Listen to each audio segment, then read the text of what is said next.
ഞങ്ങളിന്ന് ആയില്യ പൂജയായിട്ട് അമ്പലത്തിൽ പോവുകയാണ്. ഞാനും കണ്ണമ്മോനും ലച്ചുവും കൂടിയാണ് പോകുന്നത്. അച്ഛനും അമ്മയൊക്കെ അമ്പലത്തിൽ പോയി കാലത്ത് തൊഴുതിട്ട് വന്നു. ഏട്ടനും കണ്ണമ്മോനും എല്ലാവരും കാലത്ത് തൊഴുതിട്ട് വന്നു. പൂജയുടെ കാര്യത്തിൽ പങ്കെടുക്കാനാണ് ഇപ്പം നമ്മൾ പോയിരിക്കുന്നത്. അപ്പോൾ പൂജ തുടങ്ങി. നാവൂറ് പാടുന്നുണ്ട്.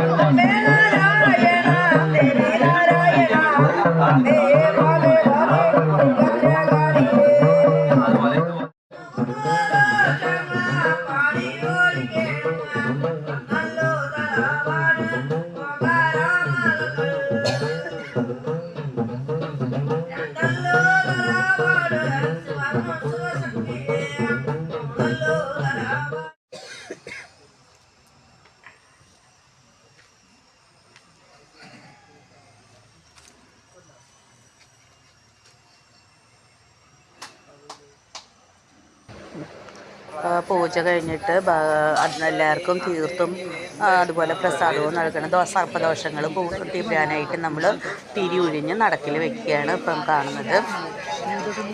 അപ്പോൾ അതിന് ശേഷം നമുക്ക് മക്കളുടെ പേരിൽ നമ്മൾ നാവൂറ് പാടിക്കുന്നുണ്ട്. കണ്ണൻ്റെയും ലച്ചുവിൻ്റെ പേരിൽ നാവൂറ് പാടാനായിട്ട് നമ്മൾ കൊടുത്തിട്ടുണ്ട്. നല്ലൊരു ദിവസമായിരുന്നു ഇന്ന്.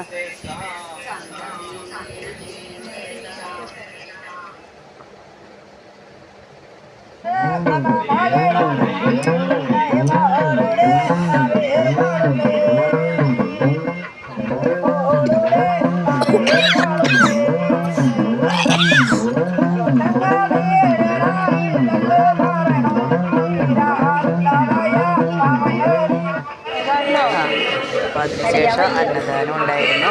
അന്നദാനം കഴിച്ച് ഞങ്ങൾ തിരിച്ചു